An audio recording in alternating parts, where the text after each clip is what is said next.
Well, maybe if the overlay will work, we will be going live. We will be going live. And we're going to go live now because Marcus has just joined in. I'm your host, Andrew Dukowitz. This is the Missing Lynx post-game live stream podcast, whatever we're calling it now. And we are doing a little bit of a Lynx fan appreciation night in theme with the Lynx. They gave out pink wigs, which I do have my pink wig present. In case I got peer pressured, but thankfully there was no peer pressure. I'm your host, Andrew Dukowitz, beat reporter for Zone Coverage. I cover the Lynx, Wolves, and Gophers women's basketball team for Zone Coverage. And today I'm joined by three Lynx fans from the community here. Nicole, Allison, and Marcus Johnson are joining me from Discord X, formerly Twitter, to talk some Lynx. How are you all doing? Nicole, how are you? Great, excited, man! What a game! So exciting. Allison, how are you doing tonight? I'm doing great. I am glad we played well tonight. Not skidding into the playoffs. I was a little worried there after the last few games, but it was a good night for confidence. That's all I can say. Marcus, how are you doing tonight? Man, I'm doing good. Always good. Finish the season off with a W. Always fun. Exactly. And I mean, that was kind of my vibe I got from the jump. This was a game that the Lynx wanted to win pretty desperately. I mean, they played all their starters. DNA was the only scratch, and they really kind of went for it. Now we know who we're going to play in the playoffs. It will be Golden State. They aren't leaving town. They're just going to be back, kind of staying here until the game on Sunday. Nicole, I'll start with you. What are your kind of thoughts on a Golden State matchup? Definitely better than Seattle, which is why I'm super glad we played the way we did. We handled business, and we got the win so that we can ensure that we had Golden State for the 8th seed so that we would play them first round. I mean, Golden State, like tonight, it just seemed like they were just living and dying by the three, right? Like but their shots, like they were getting good looks, but their shots just were not falling, which, great for us. But Golden State is still, not a team to sleep on. I mean, they're great. So something to look at, but yeah, overall, definitely prefer them in the first round matchup than Seattle. Allison, what are your thoughts on it? Same. I'm glad we're not playing Seattle. I think Seattle was kind of like our kryptonite this year for some reason. But I hope that we come out really strong in that first game, because with that new playoff format where it's home, away, home, and how difficult it is to win in Valhalla, I hope we get that first win at home. So I think that'll be really important for going over to Golden State and being able to be successful there if we have to bring it back home for that third game. Oh, exactly. And that's kind of my general feel on it too, is, Seattle, I think if they would have played, I wouldn't have been concerned about them like winning the series, but it just adds anxiety that we don't need. Marcus, what are your thoughts kind of on that Golden State matchup?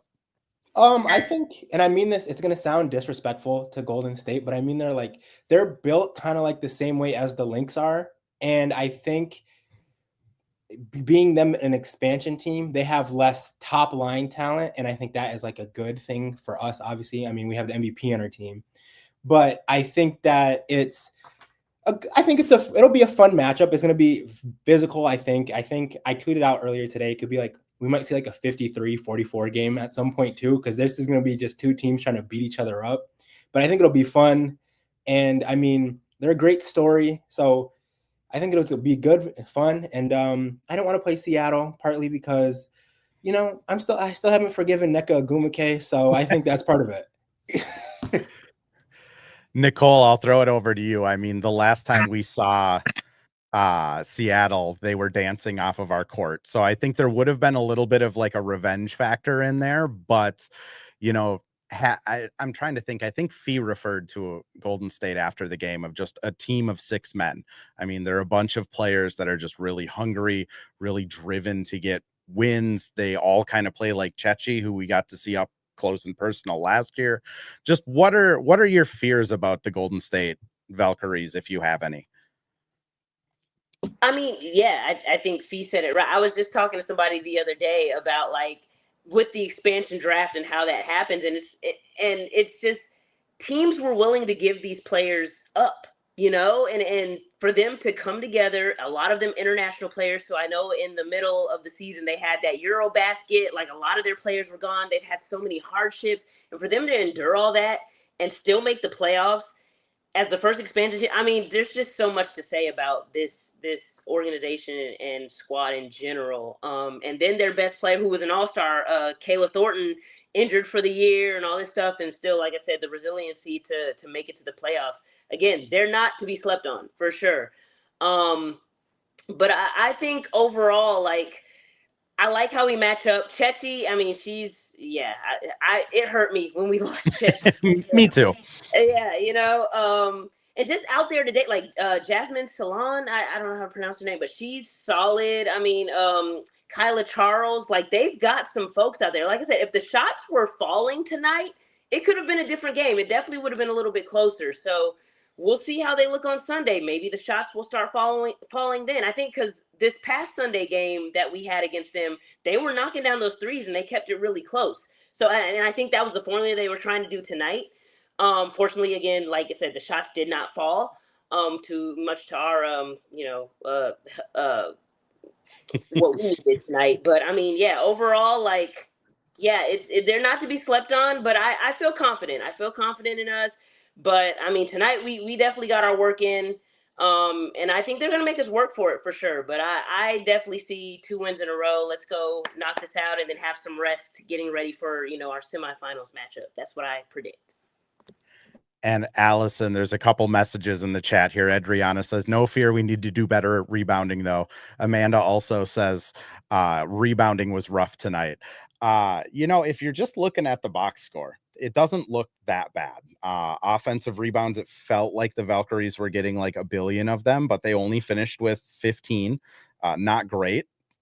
We had 14 as the Lynx. You look at total rebounds, it was 38-39. Lynx had the advantage, but it didn't feel that way for a large portion of this game. I mean, how worried are you about that rebounding side of it? I think the rebounding has been, hot and cold all season. Unfortunately, and I think that was kind of what did us in during the finals last year. But I do think having Jess and her rebounding ability, she had another double again tonight. I think that helps. So when she's on the floor, she's going to go after it. But, that rebounding is just, in Golden State is so scrappy. And they just, they do not give up and they're going after everything. So it's really something that I think we'll have to be intentional about, is going and getting the rebound and then, finishing out the defensive possession. But yeah, I think they're tough and scrappy and they're so well coached.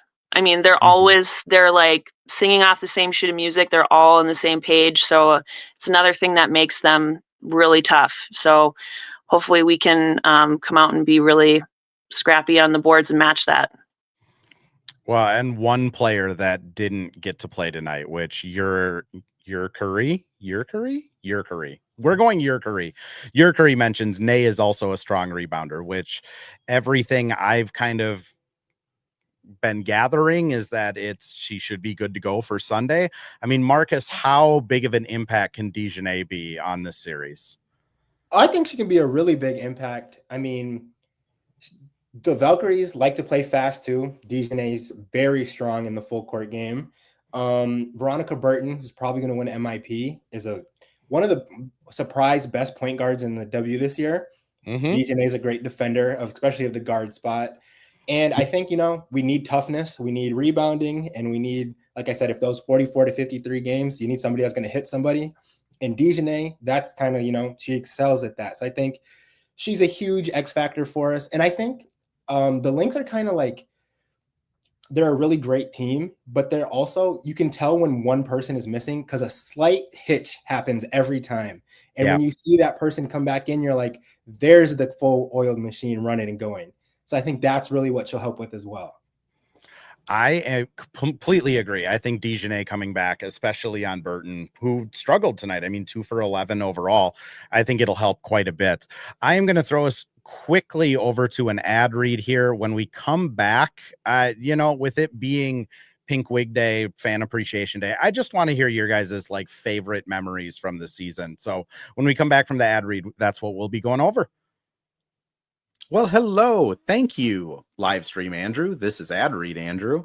And today we have Firehawk Construction and Remodeling, the presenting sponsor for the Missing Lynx podcast.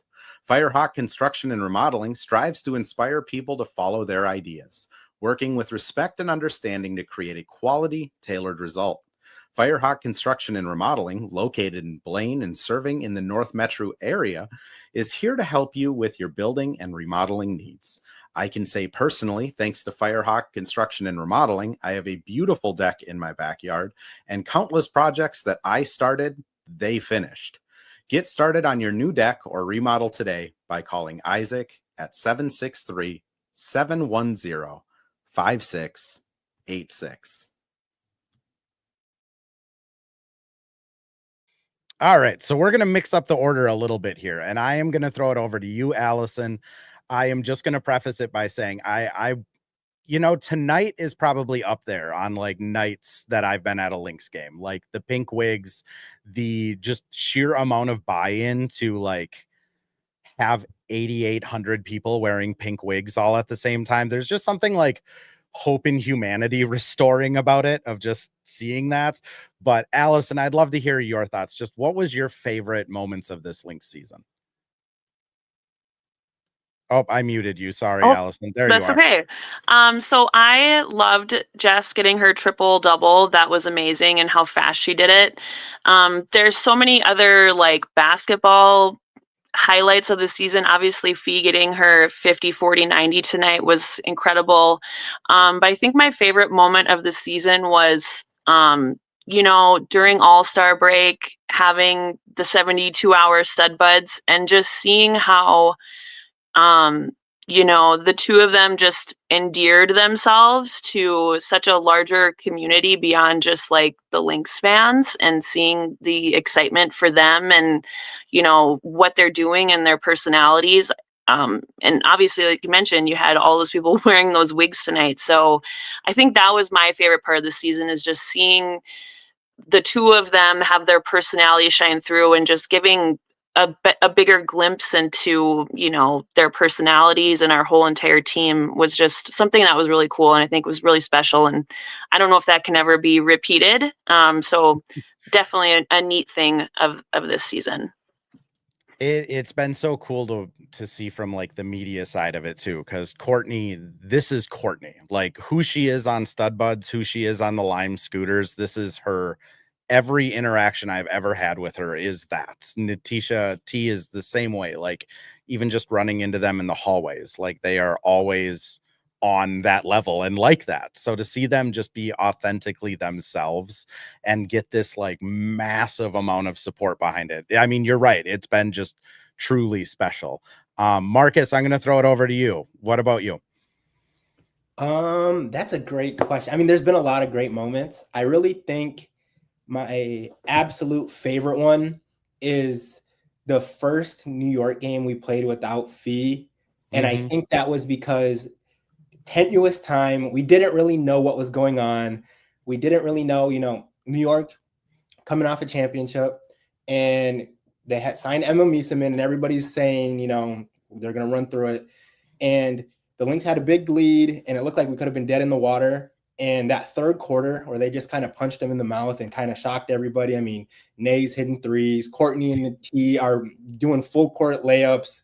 We're getting steals on 45% of the possessions. I thought that was just really, heartening. And for me, at least, I got to like take a deep breath back and be like, it sucks. Obviously, it sucked that Fee was hurt. I don't want to make it seem like I was happy about that. But we took a deep breath and like, we can survive this. Like, the Lynx are a great team, but we can survive this moment without Fee for a little bit. Now, trust me, I almost shed tears of joy when she came back, because that was great.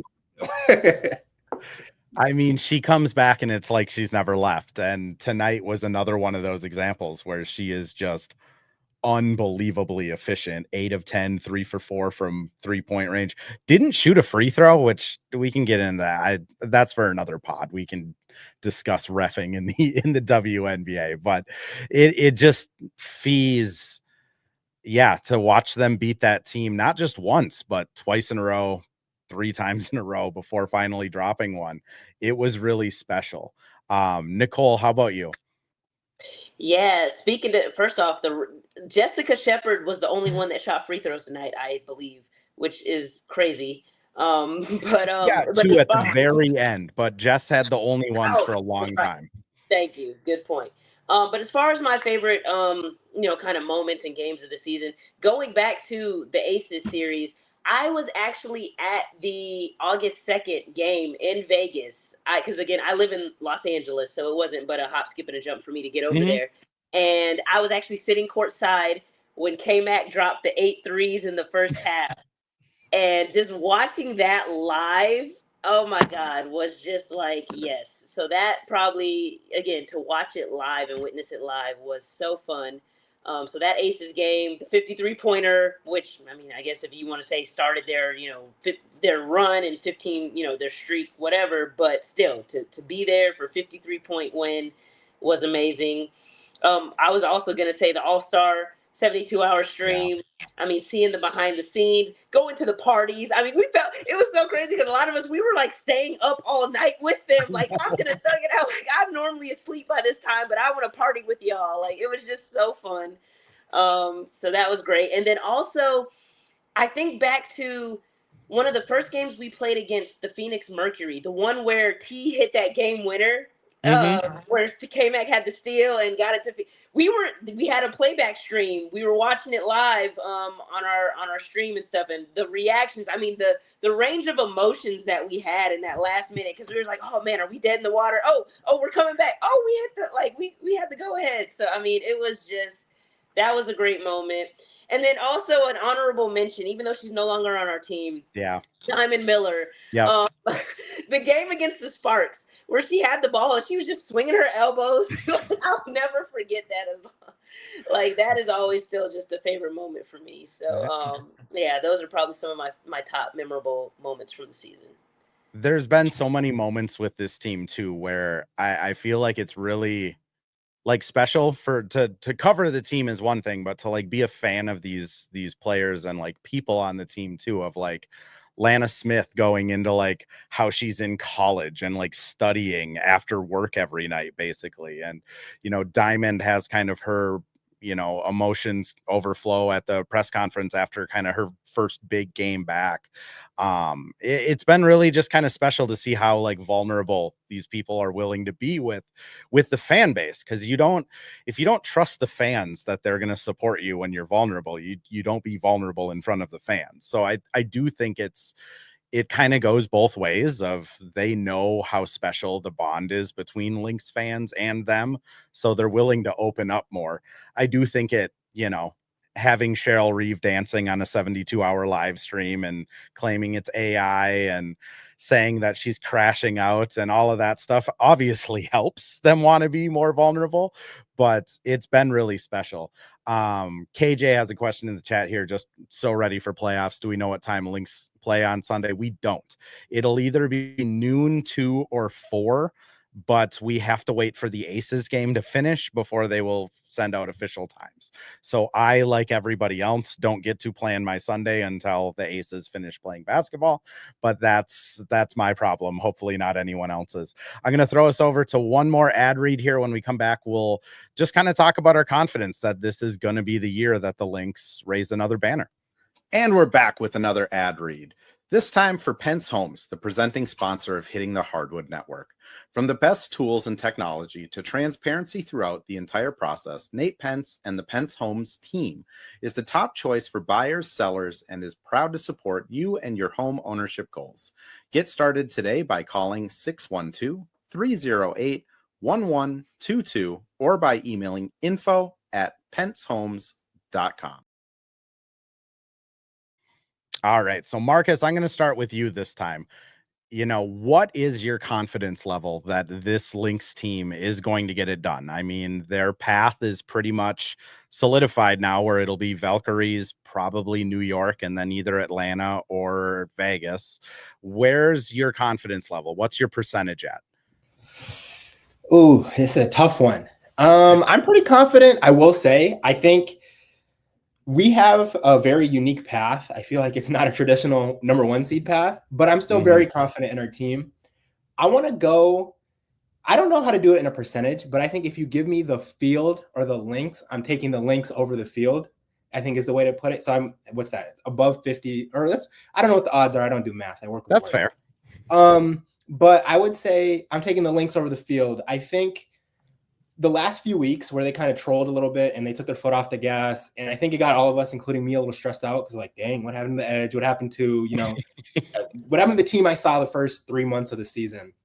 I think we saw a smidge of it today. There's only so much you can ramp up for what is still a regular season game. And I think we saw how suffocating the defense can be. And I think that is what, Cheryl wants them to hang their hat on. And we've seen it all year. We're going to have either the back-to-back depoy or 2 different depoys in the starting lineup at one time. And I think, the defense is swarming enough and they're deeper. And I think that's what's going to be. They're a lot deeper than they were last year, where it was kind of roll the dice who can play off the bench. You've termed it the 8 starters, which for Timberwolves is a bad thing, but with the Lynx, it's a good thing. So I think that's I'm feeling Lynx over the field is my prediction. It's been hard to kind of explain because Cheryl obviously is, I believe Lucas was on my podcast, Lucas Kaplan of Nets Daily, and called Cheryl a competitive psychopath. And like that kind of is Cheryl. Like she wants to go 44-0. And I think it's a lot more human nature what the players were doing of maybe I'm not going to dive for that loose ball knowing that we have a playoff seed locked up. Maybe I'm not going to run quite as hard. There was a lot of like call outs of effort by Cheryl. Shepard called it out after the Indiana game. But then again, we saw it tonight where they allow 8 points in the first quarter and they are just absolutely, the Valkyries couldn't really get anything going. And that's probably what it's going to look like all playoffs is this team's when they're locked in. It's a different level. Nicole, I'm going to throw it over to you. What's your confidence level looking like? I've said this for a while now, I guess since the second half of the season. I say until proven otherwise, the Lynx will be the 2025 WNBA champions. I don't see any team beating us 4 games in the finals. I don't. Aces, we went 3-1 against them this regular season. Liberty, we went 3-1 against them regular season. We swept Golden State, who were seen in the first round. Atlanta gave us a little trouble, so if they may be the team that we see in the finals, we'll deal with it then. I think the Aces will take care of them, and it may be the Aces we see in the finals, but my confidence is sky high. I feel the only thing that could possibly hold us back, knock on wood, would be health. That's it. And we are all knocking on wood because that is kind of the bar none. That's going to be the thing, right? If somebody gets hurt, but hopefully at this point they haven't had great injury luck, if we're being honest, throughout the season. So hopefully they got all of that out of the way. They're all doing their aerobics and yoga and staying limber so they don't sprain ankles. But yeah, I agree with you.